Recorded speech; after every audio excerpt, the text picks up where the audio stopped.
మరొకసారి తండ్రి అయిన దేవునికి కృతజ్ఞతాస్తుతులు.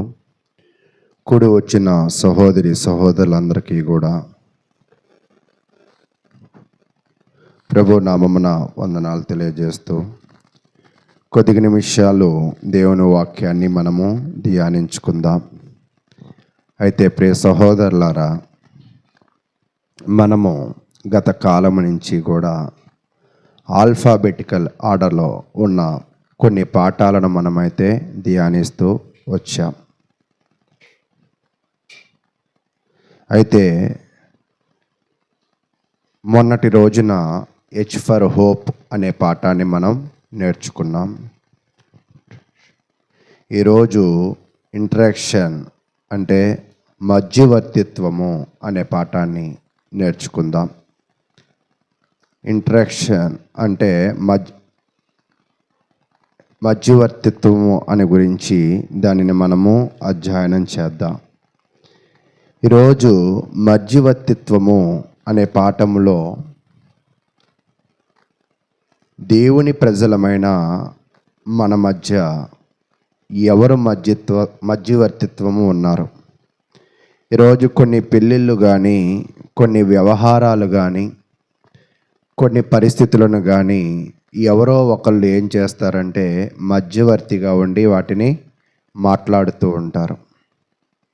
అది పెళ్ళిళ్ళు కావచ్చు, స్థలాలు పొలాలు కావచ్చు, అమ్ముకోవడాలు కొనుక్కోవడాలు ఏదైనా కూడా కావచ్చు.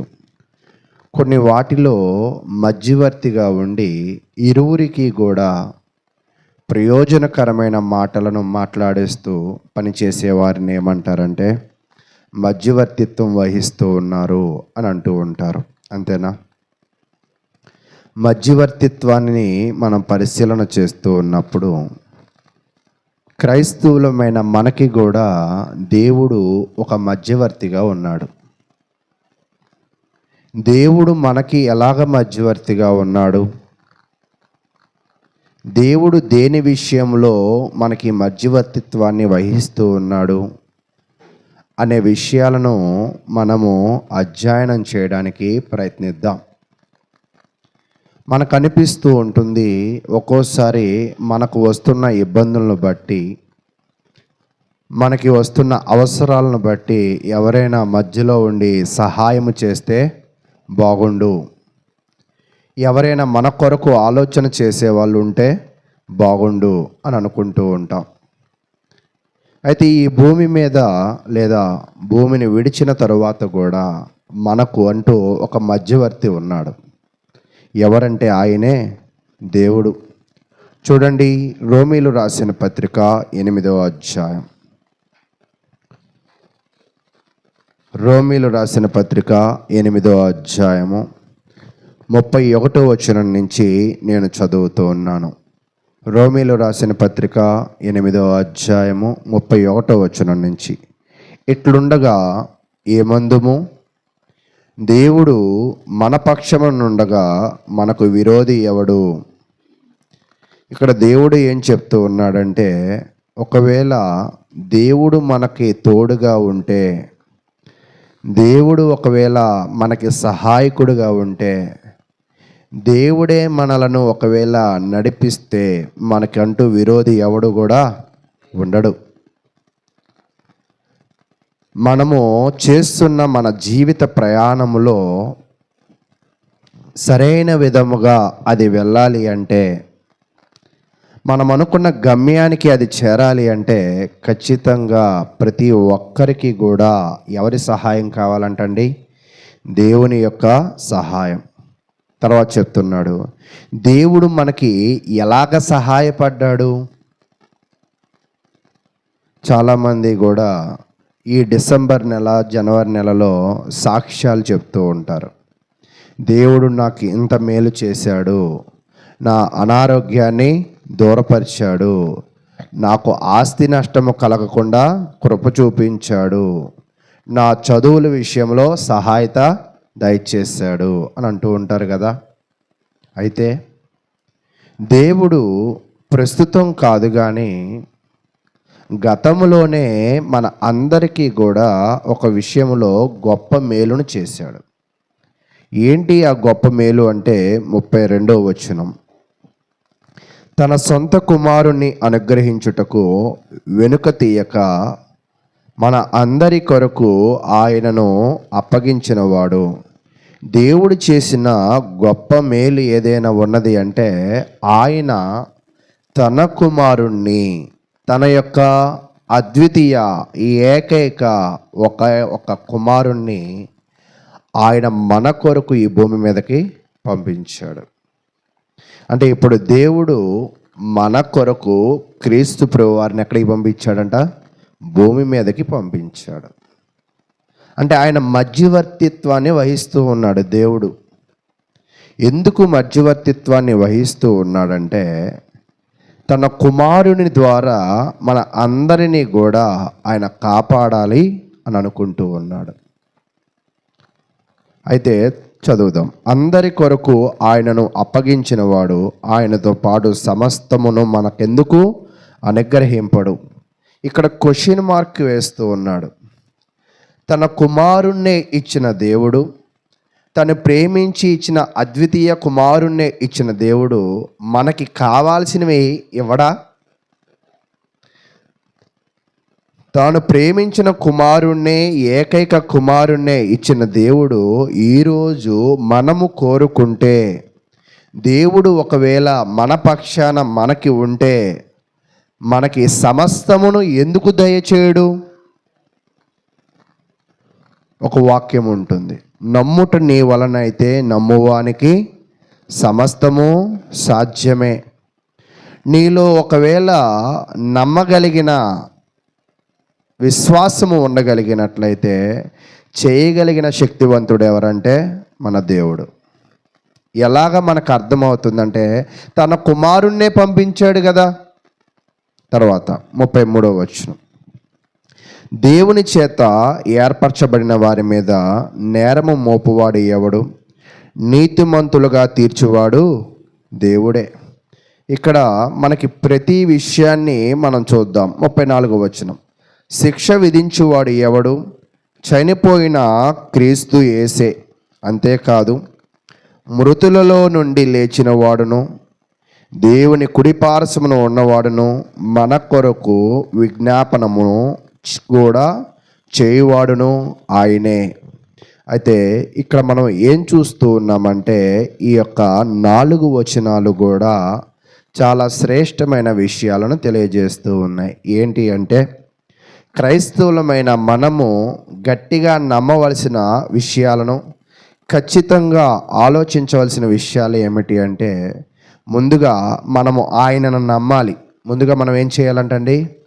ఆయనను నమ్మాలి, ఆయనను మహిమపరచాలి. ఆయన మన పక్షాన ఉన్నాడని మనము గ్రహించాలి. ఆయన మన పక్షాన ఒకవేళ ఉండగలిగితే ఏ శత్రువు అయినా మనల్ని ఏం చేయలేడంట? ఏమీ కూడా చేయలేడు. కాబట్టి ప్రియులారా, ఇక్కడ దేవుడు తన స్వభావాన్ని వ్యక్తపరుస్తూ ఉన్నాడు. దేవుడిలో ఒక స్వభావం ఉంది. దేవుడిలో ఉన్న స్వభావముతో ఆయన ప్రజల కొరకు ఎలాంటి మధ్యవర్తిత్వాన్ని వహిస్తున్నాడో ఈ యొక్క వచనాలు మనకి తెలియజేస్తూ ఉన్నాయి. అయితే ఈ వచనాలలో మనం చూస్తూ ఉన్నప్పుడు దేవుడు ఒక ప్రేమ స్వరూపి. దేవుడు ఎలాగ ప్రేమ స్వరూపి అంటే తాను తన భక్తులకు ఇవ్వడం అంటే ఆయనకి చాలా మహా ప్రీతి. అంటే తన భక్తులు కోరుకున్నది ఇవ్వడం కొరకు ఆయన చాలా ఇష్టపడుతూ ఉంటాడు. కాబట్టి దేవుడు ఇక్కడ తన ప్రేమను ఎలా చూపిస్తాడంటే తన భక్తిపరుల మీద ముందుగా తన కుమారుణ్ణిచ్చి ప్రేమ చూపించాడు. తర్వాత మీరు అడిగిన వాటన్నిటినీ కూడా ఇచ్చి ఆయన ప్రేమను ఏం చేస్తాడంట? చూపించేవాడిగా ఉంటాడు. కాబట్టి దేవుడిలో ఉన్న లక్షణం ఏమిటి అంటే ఆయన ప్రేమ స్వరూపి. తర్వాత ఆయన సర్వకృప అనేది అంటే అందరి మీద కూడా ఆయన ఏం చూపించగలడంట? కృప చూపించగలడు. కృప చూపించడము అంటే అందరి మీద కూడా ఆయన కృప చూపించగలడు. అయితే అందుకే ఆయన కూర్చున్న సింహాసనాన్ని ఏమన్నారంటే కృపా సింహాసనము అన్నారు. అంటే యేసుక్రీస్తు ప్రభు వారిని మన కొరకు పంపించి ఆయన ప్రేమను చూపించాడు. ఆ వచ్చిన వ్యక్తి ఆ క్రీస్తు మన మీద ఏం చూపిస్తున్నాడంటే కృప చూపిస్తూ ఉన్నాడు. ఎలాంటి కృప అంటే మన విషయములు అన్నిటిలో కూడా మేలైన విధంగా మనల్ని నడిపిస్తూ ఆయన కృప, ఆయన కాపుదల ఎల్లవేళలా మన మీదే ఉంచుతూ ఉన్నాడు. అయితే మన బలహీనతల పైన, మన భ్రష్ట స్వభావము పైన, మన పాపముల పైన ఆయన మనలను కృప చూపించి పాపులమైన మనలను ఆయన హక్కున చేర్చుకున్నాడు. ఎలాంటి కృప అంటే మనలో ఉన్న బలహీనతలను, మనలో ఉన్న భ్రష్టత్వాన్ని, మనలో ఉన్న చెడుని లేదా మనలో ఉన్న పాపాలను ఆయన తీసివేసి ఆయన హక్కున చేర్చుకున్నట్లుగా మనం చూస్తూ ఉన్నాం. అయితే అటువంటి కృప క్రీస్తు ప్రభు వారి ద్వారా మన అందరము కూడా పొంది ఉన్నాము అని తెలియజేస్తూ ఉన్నాడు. అయితే ప్రియ సహోదరులారా, ఇక్కడ మనం బాగా ఇంకా గ్రహించవలసింది ఏమిటి అంటే ఆయన ఎంత గొప్పవాడు అంటే ముందు ఆయన మన పక్షాన ఉన్నాడు. మన పక్షాన ఉన్నాడు కాబట్టే ప్రేమించి ఎవరిని పంపించాడు? తన యొక్క కుమారుని పంపించాడు. తన కుమారుని అనుగ్రహించిన తరువాత తన కుమారుని ద్వారా మనల్ని ఎలా తయారు చేశాడంట? తన కుమారుని కృప ద్వారా మనలను నీతిమంతులుగా చేశాడు. మన పాపములను, మన దోషములను, మన యొక్క సమస్త కల్మషములను మన నుంచి తీసివేసి మనలను నీతిమంతులుగా చేసి ఆయన కుమారులుగా మనల్ని ఏం చేశాడంట? అంగీకరించాడు. తర్వాత పాపులమైన మనలను శిక్ష నుంచి ఏం చేశాడంట? తప్పించాడు. ఆయన మన పక్షాన ఉన్నాడు కాబట్టి కుమారుని పంపించాడు. కుమారుని ద్వారా మన పాపాలను తీసివేసి నీతిమంతులుగా తీర్చాడు. మనకి శిక్ష కలగకుండా ఆయన సహాయకుడిగా ఉన్నాడు. తదుపరి మన కొరకు చనిపోయి తిరిగి లేచి మన కొరకు ఏం చేస్తున్నాడంట? విజ్ఞాపన చేయించు ఉన్నాడు. అంటే తండ్రి చేయాల్సిన పని కుమారుణ్ణి పంపించాడు. మిగతా పని అంతా కూడా ఎవరు చేస్తున్నారు? ఇక్కడ కుమారుడు చేస్తూ ఉన్నాడు. మన పాపాలను క్షమించాడు, మనకి శిక్ష లేకుండా చేశాడు. మన కొరకు ఆయనే ఏం చేస్తున్నాడంట? విజ్ఞాపన చేస్తున్నాడు. విజ్ఞాపన అనే పదాన్ని మనం చూస్తున్నప్పుడు ఇంటర్సెషన్ అంటే ఒకరికి వరకు బ్రతిములాడుకోవడం. మన కొరకు క్రీస్తు ప్రభు వారు ఏం చేస్తారంట? బ్రతిములాడతారు. ఏమని బ్రతిములాడతాడు? మనము పాపము నుంచి విడుదల కొరకు, మనము తిరిగి పాపములో పడకుండా మన కొరకు క్రీస్తు ప్రభు వారు బ్రతిమలాడతారు. ఆయన మధ్యవర్తిత్వం వహిస్తూ ఉంటాడు. అంటే తండ్రికి నీకు మధ్యవర్తిత్వాన్ని ఆయన వహించి మన మధ్యస్థంగా ఆయన అడ్డుపడుతూ ఉంటాడు. దేనికి అడ్డుపడుతూ ఉంటాడంట? మరలా మన పాపాలు మనము అంటకుండా, మరలా మనం అపవిత్రత జోలికి వెళ్లకుండా ఆయన అడ్డుపడుతూ ఉంటాడు. మరలా చెప్తున్నాను, మన కొరకు బ్రతిమలాడతాడు, మన కొరకు మధ్యవర్తిగా ఉంటాడు. మన పాపములు మన జోలికి రాకుండా మరలా ఆయన మధ్యలో ఎలా నిలబడతాడంట? అడ్డుగా నిలబడుతూ ఉంటాడు. తర్వాత మన కొరకు ఆయన బ్రతిమిలాడుకునేవాడిగా ఉంటాడని ఇంతాకే మనమైతే చూసి ఉన్నాం. కాబట్టి ప్రియ సహోదరులారా, క్రీస్తు మన కొరకు ఎలా విజ్ఞాపన చేస్తూ ఉన్నాడంటే మనల్ని కాపాడుతున్నాడు, మనకి పాపం అంటకుండా సహాయము చేస్తూ ఉన్నాడు, మనల్ని దేవునితో సమాధానపరిచేవాడిగా ఆయన మధ్యవర్తిత్వం అనేది వహిస్తూ ఉన్నాడు. కాబట్టి ఈరోజు మనము గుర్తుపెట్టుకోవాల్సిన ప్రాముఖ్యమైన విషయం ఏమిటి అంటే దేవుడు మన పక్షాన ఉంటే, దేవుడు మన పక్షాన మనతో మనకు ఉంటే మన పాపాలు క్షమింపబడతాయి. మరలా మనము పాపములో వెళ్లకుండా ఉంటాము, మరలా దేవునికి కుమారులు అవుతాము, నీతిమంతులుగా తయారు చేయబడతాం. కాబట్టి మనము ఒక మధ్యవర్తిని కలిగి ఉన్నాం. ఆ మధ్యవర్తి ఎవరు అంటే యేసుక్రీస్తు ప్రభువారు. ఈరోజు క్రైస్తవులమైన మన అందరికీ కూడా క్రీస్తు అనే ఒక మధ్యవర్తి ఉన్నాడు. ఆయన మన కొరకు నిరంతరము కూడా విజ్ఞాపన అనేది చేస్తూ ఉన్నాడు. అయితే మరి ఈరోజు మన అందరి పక్షాన క్రీస్తు ఉన్నాడా? మన అందరికీ క్రీస్తు తోడు ఉంటాడా? ఆయన మనకి తోడు ఉండాలంటే మనము ఈ భూమి మీద ఎలాగూ ప్రవర్తించాలి, లేదా ఎలాగూ నడుచుకోవాలి, ఎలాగూ మన జీవితంలో ముందుకు వెళ్ళాలి అంటే అదే రోమీలు రాసిన పత్రిక 8వ అధ్యాయము 12వ వచనాన్ని నేను చదువుతూ ఉన్నాను. రోమీలు రాసిన పత్రిక 8వ అధ్యాయము 12వ వచనం. కాబట్టి సహోదరులారా, శరీరానుసారంగా ప్రవర్తించుటకు మనము శరీరమునకు రుణస్థులము కాదు. అంటే శరీర లక్షణాలు కొన్ని ఉంటాయి. ఏమిటి అంటే అహంకారము, వ్యభిచారము, దొంగతనము, ఇలాగా ఈ శరీరముతో చేసే క్రియలు చాలా ఉంటాయి. అసూయ, ద్వేషము, కోపము, కలహము, రాగద్వేషాలు అలా. అయితే వాటిని మనము కలిగి ఉండకూడదు. ఎందుకు అంటే శరీరానుసారంగా ప్రవర్తిస్తే మనం ఏమైపోతామంటే శరీరానుసారులం అవుతాం. శరీరానుసారాలైన మనసు మనలో ఉంటే మనము దేవునికి ఇష్టలుగా బ్రతకలేం. అంటే శరీరానుసారమైన మనసును మనము విడిచిపెట్టాలి. శరీరానుసారమైన లక్షణాలను కూడా మనం ఏం చేయాలంట? విడిచిపెట్టాలి. ఎందుకు అంటే మనము శరీరానికి రుణస్థులం కాదు, దానికి మనం ఏమి బాకీ లేదు. అయితే మనము ఎవరికి రుణస్థులము అంటే దేవునికి రుణస్థులం. అంటే తిరిగి మనము ఎవరి రుణం తీర్చుకోవాలి? ఈ శరీరం రుణం తీర్చుకోవాలా? ఈ శరీరాన్ని దయచేసిన దేవుని రుణం తీర్చుకోవాలా? అంటే ఈ శరీరమును, ఈ శరీరములో ఇచ్చిన ఆత్మను దయచేసిన వాని యొక్క రుణమును మనం ఏం చేయాలంట? తీర్చుకోవాలి. ఆ రుణమును మనం తీర్చుకోవాలంటే 13వ వచనం, మీరు శరీరానుసారముగా ప్రవర్తించిన ఎడల చావవలసిన వారై ఉందురు. ఒకవేళ శరీర స్వభావము, అటువంటి లక్షణాలు, దేవునికి విరుద్ధమైన ప్రవర్తన నీలో ఉంటే నీ జీవితంలో నువ్వేమైపోతావంటే చావవలసిన వారై ఉంటారు. మనం నశించిపోయే అవకాశం ఉంటుంది, మనము పాడైపోయే అవకాశము ఉంటూ ఉంది. కానీ ఆత్మచేత శరీర క్రియలను చంపిన ఎడల జీవించెదరు.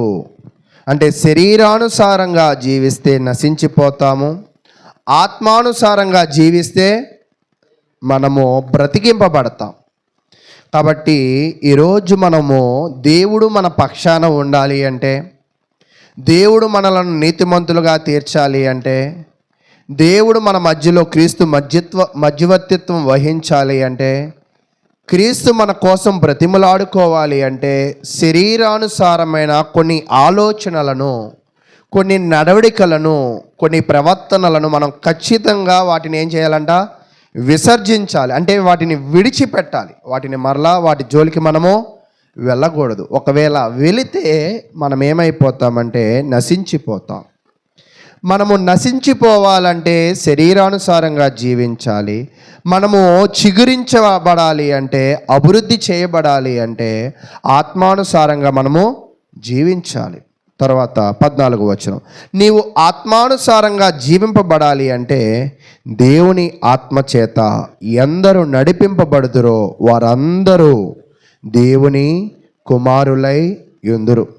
ఈరోజు మనము ఎప్పుడు దేవుని కుమారులం అవుతామంటే దేవుని ఆత్మచేత మనం ఏమవ్వాలంట? నడిపింపబడాలి.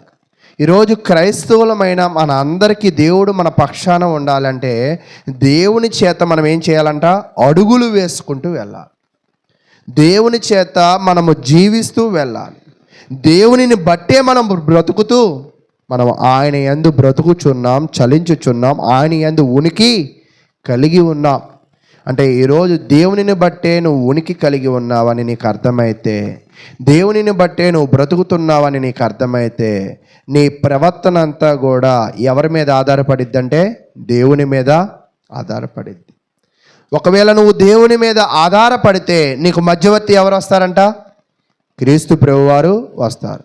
క్రీస్తు ప్రభువారు వచ్చి ఏం చేస్తారంటే నిన్ను నిరంతరము కాపాడేవాడిగా ఉంటారు. పరిశుద్ధాత్మ నిన్ను ఏం చేసిద్ది అంటే నిరంతరము నిన్ను నడిపించేవాడిగా ఉంటాడు. ఇక్కడ ముగ్గురును చూసాం. దేవుడు ప్రేమించాడు కాబట్టి ఎవరినిచ్చాడు? కుమారుణ్ణి ఇచ్చాడు. కుమారునిలో ఎదుగుతున్నప్పుడు మనల్ని ఎవరిని నడిపిస్తాడు? పరిశుద్ధాత్మ దేవుడు నడిపిస్తూ ఉంటాడు. కాబట్టి ఇలాంటి ప్రక్రియలో మనం ఉంటే మనం ఏమవుతామంటే దేవుని కుమారులం అవుతాం. ఈరోజు నీవు నిజముగా దేవుని కుమారుడివేనా, లేదా నువ్వు నిజముగా దేవుని కుమార్తెవేనా ఒక్కసారి పరిశీలన చేయడానికి ఆలోచన చేయండి.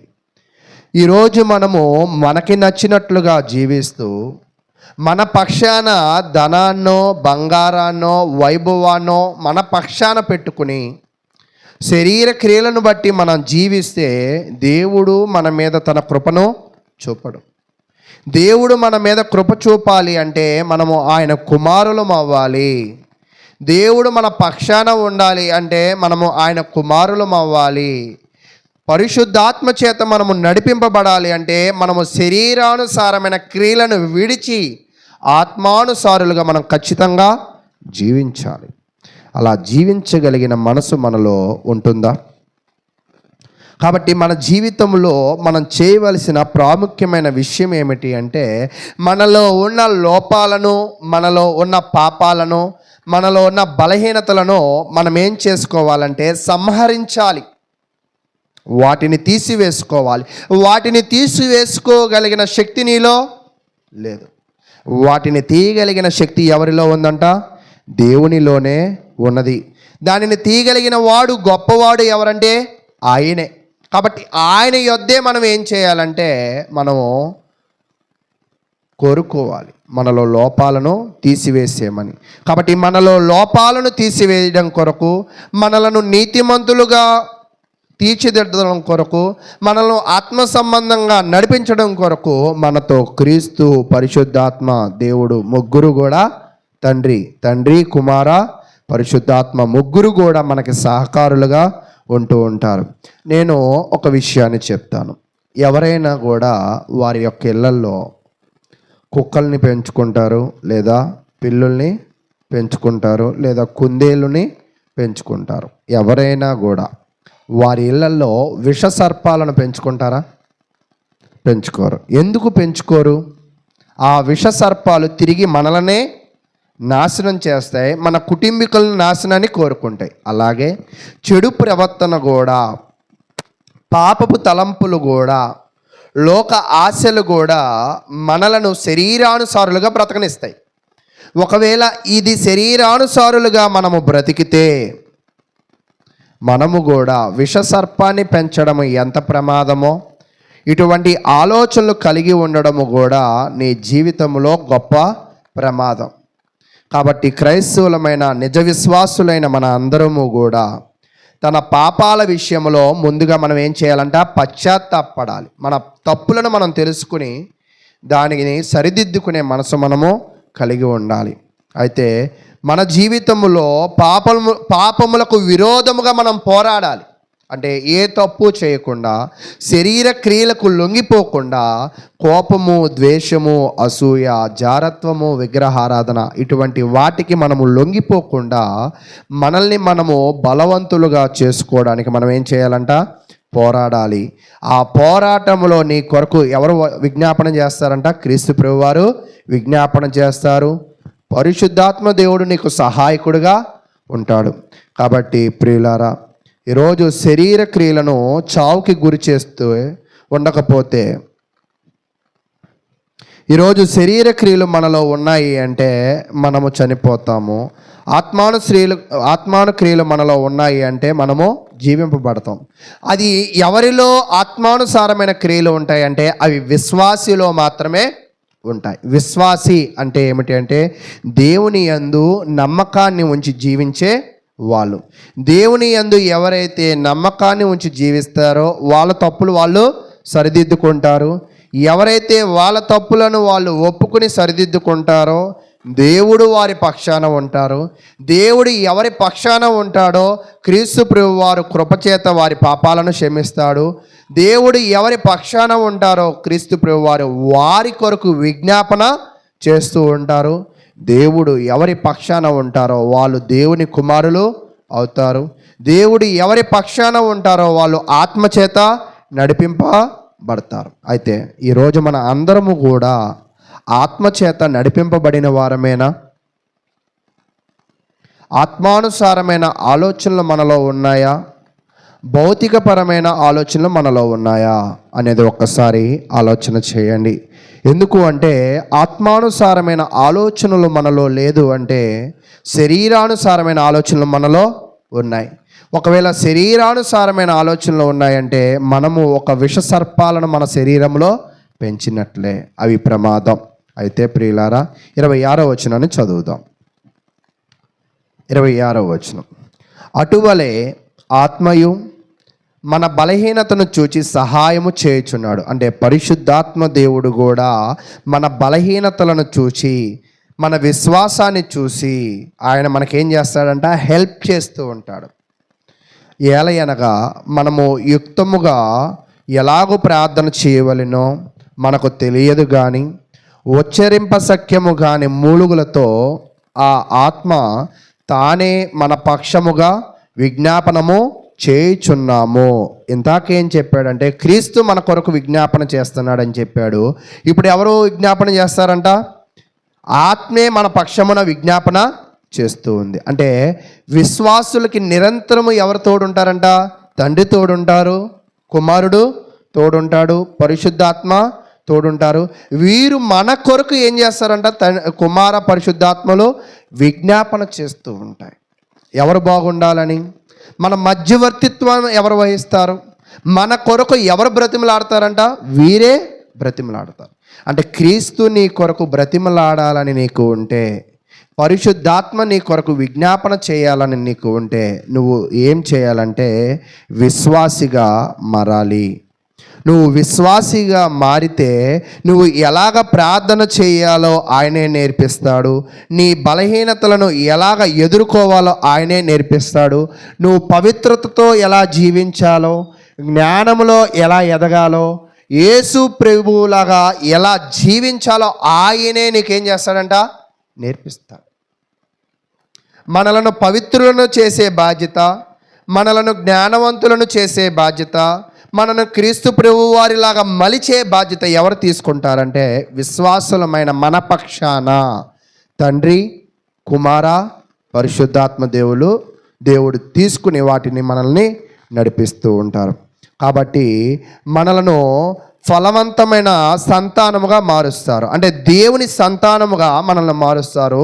సైతాను సంతానంగా మనల్ని తప్పించి దేవుని సంతానంగా వాళ్ళు మారుస్తారు. శరీర క్రియల నుంచి మనలను తప్పించి ఆత్మాను క్రియలుగా మనల్ని చేరుస్తారు. పాపాల నుంచి మనల్ని తప్పించి నీతిమంతులుగా మనల్ని మారుస్తారు. శిక్ష నుంచి మనల్ని తప్పించి సమాధానకరమైన స్థితిని వాళ్ళు మనకి ఇస్తారు. కాబట్టి ఈరోజు విశ్వాసులు తమలో తాము పూర్తిగా బలహీనులని, ఎలాగ ప్రార్థించాలో వారికి తెలియని ప్రార్థనలను, వారికి తెలియని విజ్ఞాపనలను దేవుడే మన కొరకు చేస్తూ ఉంటాడు అని తెలియజేస్తూ ఉన్నాడు. చూడండి, హెబ్రీలు రాసిన పత్రిక 7వ అధ్యాయం.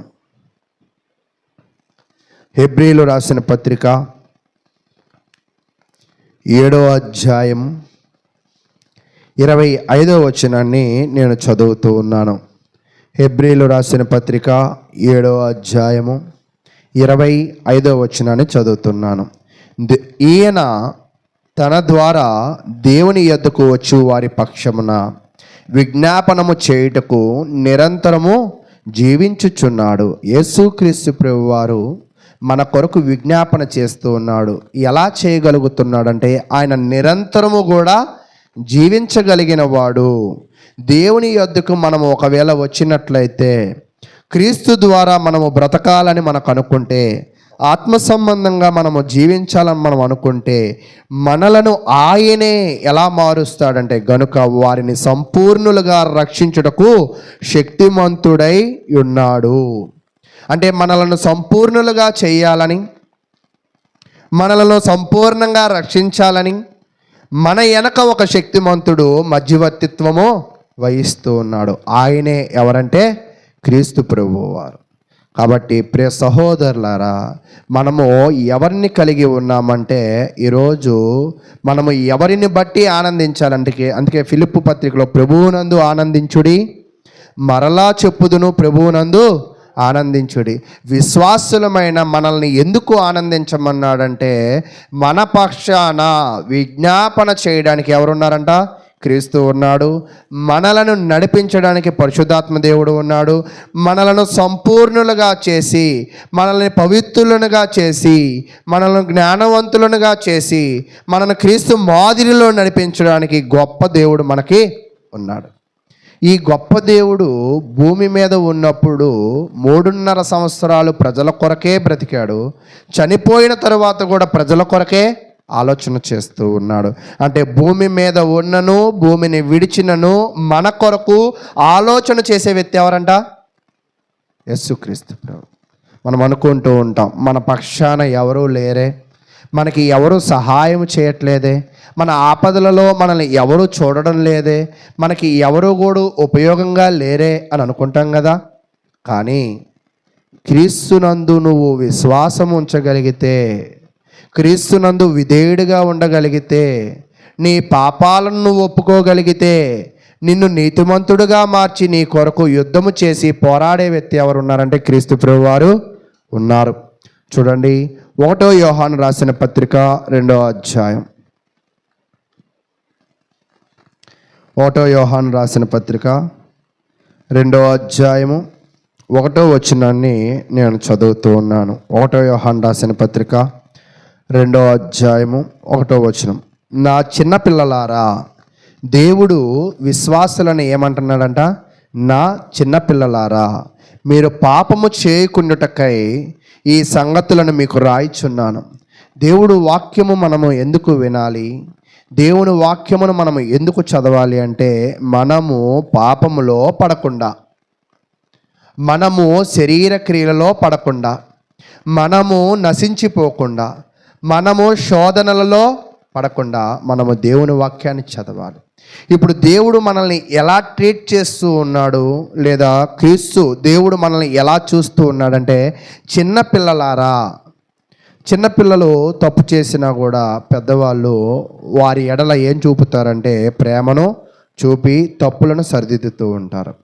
అలాగే దేవుడు కూడా మన పక్షాన ఉండి మనము చేసే పెద్ద పాపములైనా చిన్న పాపములైనా ఆయన సరిదిద్ది మనలను నీతిమంతులుగా మార్చి, అక్కడ చెప్తున్నాడు, ఎవడైనను పాపము చేసిన ఎడల నీతిమంతుడైన యేసు క్రీస్తు అను ఉత్తరవాది, ఆదరణకర్త తండ్రి యొద్ద మనకున్నాడు. ఎవరున్నారంట? మన పాపములలో మనల్ని కాపాడడానికి, మనము మన పాపములలో పడకుండా మనల్ని మన కొరకు ఒక ఉత్తరవాది, ఆదరణకర్త తండ్రి దగ్గర ఉన్నాడు. అంటే మన కొరకు నిరంతరము పనిచేస్తున్న వ్యక్తి ఇక్కడ ఎవరు అంటే క్రీస్తు ప్రభువారు, పరిశుద్ధాత్మ దేవుడు. అంటే వీరి ఇరువురు కూడా తండ్రితో మనల్ని ఏం చేస్తూ ఉన్నారంటే సమాధానపరుస్తూ ఉన్నారు. వీరి ఇరువురు కూడా మనలను నడిపిస్తూ ఉన్నారు. అయితే ఇప్పటిదాకా నేనేం చెప్పానంటే తండ్రి ప్రేమను చూపాడు, క్రీస్తు పరిశుద్ధాత్మ దేవుళ్ళు మనకేం చేశారంటే సహాయకులుగా ఉన్నారు. అయితే ఇప్పుడు మనము ఎలా ఉండాలి? మనము కూడా మన జీవితంలో మధ్యవర్తిత్వంగా ఉండాలి. ఎవరికి మధ్యవర్తిత్వంగా ఉండాలి? మధ్యవర్తిత్వంగా ఉండి మనం ఏం చేయాలి అంటే దీనిని చదివి ఇంకా మనము ఈరోజు ఆరాధన కార్యక్రమాన్ని ముగించుకుందాం.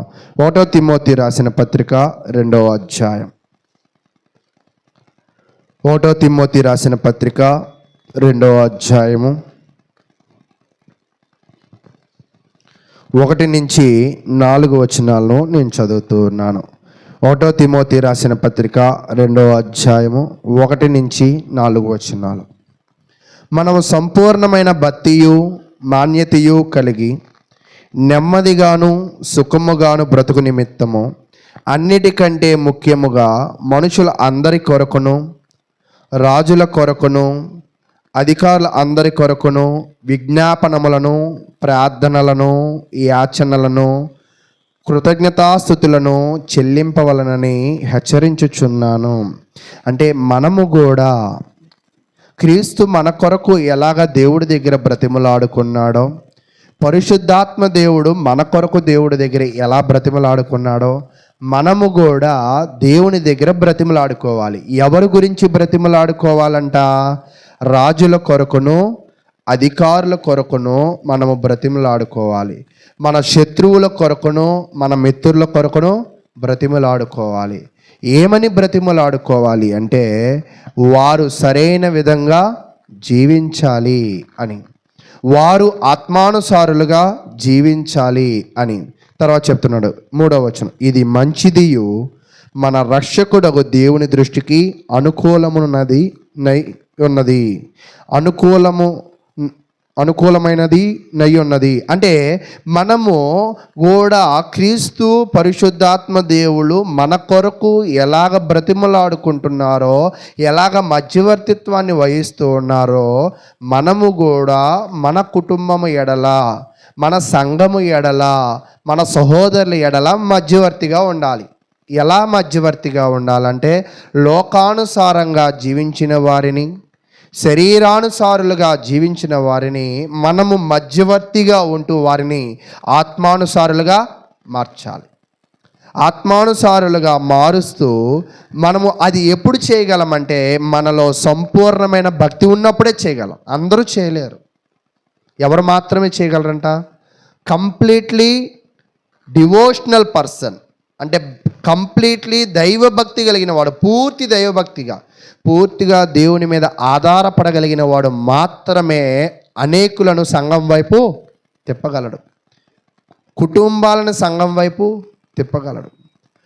మీరు దేవుని వైపు తిరుగుతూ అనేకులను దేవుని వైపు త్రిప్పే విషయంలో మీరు ఎలా ఉండాలంట? మధ్యవర్తిగా ఉండాలి.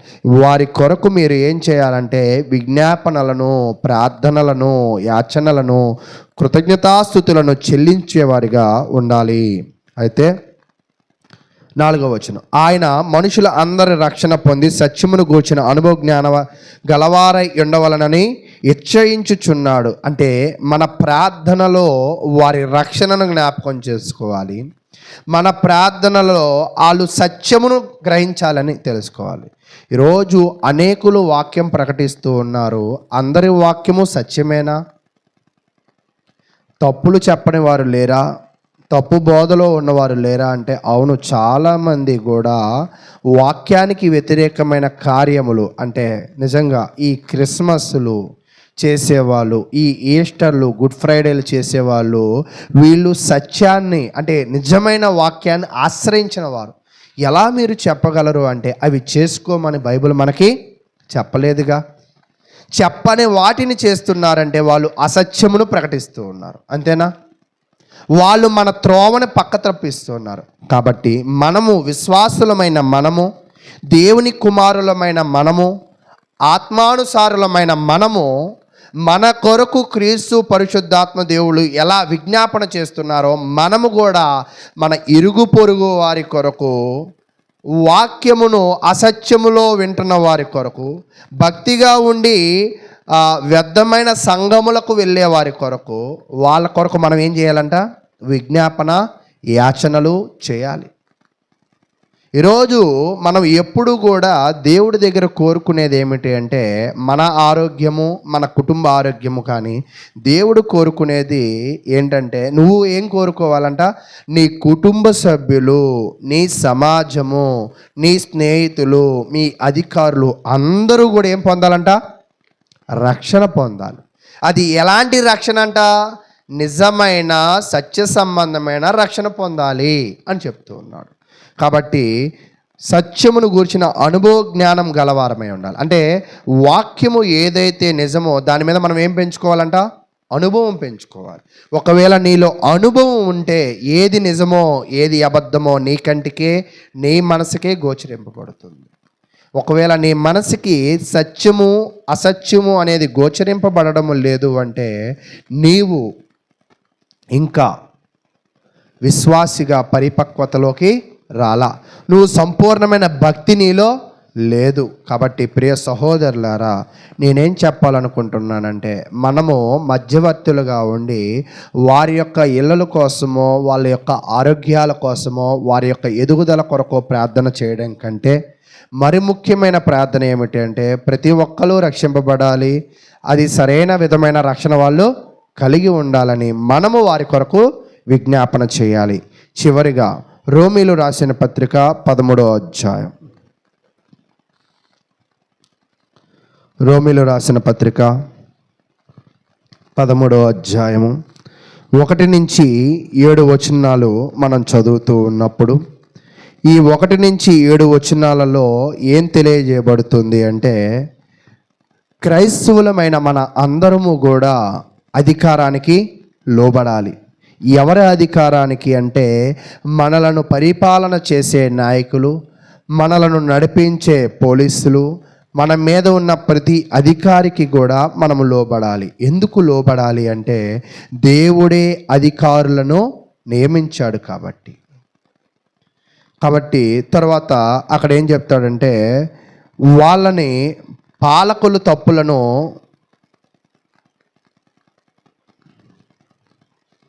సమాజముని రక్షణ కొరకు చెడును శిక్షించడం కొరకు దేవుడు ఎవరికి అధికారం ఇస్తాడంటే పాలకులకు అధికారం ఇస్తాడు. కాబట్టి వారికి మనము ఖచ్చితంగా ఏం చేయాలంట? లోబడే వాళ్ళగా ఉండాలి. లోబడము అంటే ఏమిటి అంటే వాళ్ళు విధించిన పన్నులను మనము కట్టాలి, వారి విధించిన ప్రతి దానికి మనము తల ఒగ్గి విధేయుడిగా ఉండాలి. అంటే మనము అన్యాయంగా ప్రవర్తించకూడదు. అన్యాయంగా ప్రవర్తించకుండా వారి కొరకు కూడా మనము ప్రార్థన చేస్తూ న్యాయంగా మనము జీవించే వారిగా మన జీవితంలో ఎవరికి మర్యాద ఇవ్వాలో ప్రతి ఒక్కరికి మర్యాదను గౌరవాన్ని ఇస్తూ మన క్రైస్తవ జీవితంలో అందరి కొరకు మనము విజ్ఞాపన చేస్తూ మన జీవితంలో మనము ముందుకు వెళ్ళాలి. కాబట్టి అటువంటి మధ్యవర్తిత్వం మనం ఉండాలి. కాబట్టి మరలా ఒకసారి నేను మీకు తెలియజేస్తూ ఉన్నాను. ఒకసారి ఇక్కడ పిక్చర్స్ని మీరు చూడండి. ముందుగా ఇక్కడ ఏం చెప్తున్నాడంటే మధ్యవర్తిత్వము అంటే ఏంటంటే మన కొరకు మాట్లాడడము, మనకి అడ్డుగా ఉండడము, మన కొరకు బ్రతిమలాడుకోవడం. మన కొరకు బ్రతిమలాడడానికి ఎవరున్నారంటే యేసుక్రీస్తు ఉన్నారు, పరిశుద్ధాత్మ దేవుడు ఉన్నాడు. అయితే మనము కూడా బ్రతిమలాడాలి. ఎవరి కొరకు బ్రతిమలాడాలి అంటే మనము ఎవరి కొరకు అంటే మన కొరకు, మన శత్రువుల కొరకు, మన ఇరుగు పొరుగు వారి కొరకు మనం ఏం చేయాలంట? బ్రతిమలాడుకోవాలి. ఎవరి దగ్గర? దేవుడి దగ్గర. వాళ్ళు రక్షణ పొందాలని, వాళ్ళ వాక్యం నేర్చుకోవాలని. తదుపరి మనము రాజులకు, అధికారులకు, ప్రభుత్వాలకు ఏం చేయాలంట? మనము లోబడాలి. ఖచ్చితంగా వాళ్ళు విధించిన ప్రతిదానిని మనము ఖచ్చితంగా కట్టాలి. ఎవరికి కూడా మనము పన్నులను ఎగకొట్టే వాళ్ళుగా కానీ, మనకి అప్పు ఇచ్చిన వారి అప్పును ఎగ్గొట్టేవారిగా మనం ఎప్పుడూ కూడా ఉండకూడదు. తరువాత మనకి ప్రశాంతమైన జీవితాన్ని గడపడానికి మనము జీవించాలి అంటే మనం సంపూర్ణమైన భక్తి కలిగి ఉండాలి. తర్వాత పూర్తి భక్తి ఉన్నవాళ్ళు ఏం చేస్తారంటే ప్రతి ఒక్కరిని కూడా గౌరవిస్తారు, అందరికీ కూడా మర్యాదను ఇస్తూ ఉంటారు. కాబట్టి మరి దేవుడు మన విషయంలో మధ్యవర్తిత్వాన్ని ఉన్నాడు, మనం కూడా మధ్యవర్తిత్వంగా ఉండాలి. అయితే మధ్యవర్తిత్వంగా ఉండాలి అంటే ఇక్కడ మనకు చేయాల్సిన విషయం ఏంటంటే ప్రార్థన. ఏంటండి? ప్రార్థన. ఈరోజు క్రైస్తవులమైన మనము ప్రార్థన చేస్తూ ఉన్నామా? ఇక్కడ ఒక లిస్ట్ ఇస్తూ ఉన్నాడు. ఒక సాధారణమైన వ్యక్తి మధ్యవర్తిగా వ్యవహరించినప్పుడు ఉదయం కుటుంబం కోసం ప్రార్థన చేస్తాడు, మధ్యాహ్నం స్థానిక సంఘం కోసం ప్రార్థన చేస్తాడు, సాయంత్రం సమాజం కోసం ప్రార్థన చేస్తాడు. ఈరోజు నిజంగా మన ప్రార్థనలో వీళ్ళు ఉన్నారా? ఒకే ప్రార్థనలో అన్నీ కలిపి కొడుతూ ఉంటాం, ఫ్రూట్ మిక్చర్ అంటూ ఉన్నట్టుగా. కానీ నిజమైన విశ్వాసి ఏం చేస్తాడంటే ప్రతి ఒక్కరికి ఒక సమయాన్ని కేటాయిస్తాడు, విజ్ఞాపన చేస్తూ ఉంటాడు. ఏమని? మన కుటుంబ సభ్యులందరూ కూడా రక్షింపబడాలి అని ఉదయం, సంఘం అంతా కూడా సరైన విధంగా రక్షణ కలిగి సత్యాన్ని గ్రహించాలని మధ్యాహ్నం, సాయంత్రము సమాజం అంతా కూడా రక్షింపబడాలి అని. అయితే మరలా దీనిలో మరి ప్రాముఖ్యంగా ప్రార్థనా వ్యూహం చెప్తూ ఉన్నాడు. సోమవారం కుటుంబ కొరకు అంట, మంగళవారం చర్చి స్థానిక సంఘము కొరకంట, బుధవారము ఇరుగు పొరుగు వారి కొరకంట, గురువారము దేశము కొరకంట, శుక్రవారము ప్రపంచం కొరకంట, శనివారము పేదలు, నిరాశ్రయులు, నిరుద్యోగులు, బాధితులు వారి కొరకు ప్రార్థన చేయాలని. అంటే వాళ్ళు ఏదో నేర్పించాలని ఆ విషయాలు మనకు చెప్తున్నారు. అంటే ఇక్కడ చెప్తున్న విషయం ఏంటంటే, మనము మన విజ్ఞాపనలు చేసేటప్పుడు దానికంటూ ఒక సమయాన్ని కేటాయించాలి. కాబట్టి క్రీస్తు మన కొరకు విజ్ఞాపన చేస్తున్నాడు, పరిశుద్ధాత్మ దేవుడు మన కొరకు విజ్ఞాపన చేస్తున్నాడు. మనము కూడా అనేకుల కొరకు ఏం చేయాలంట? విజ్ఞాపన చేయవలసిందిగా కోరుకొనుచు, మరి ఇప్పటి వరకు విన్న వాక్యాన్ని బట్టి, మీకు ఓపికగా విన్న విధానం బట్టి మీకు వందనాలు తెలియజేస్తూ ఉన్నాను. ఇంటర్సెక్షన్ అంటే ఏమిటంటే బ్రతిమలాడుకోవడము, మధ్యవర్తిత్వము వహించడము అనేది ఇప్పటిదాకా నేర్చుకున్నాం.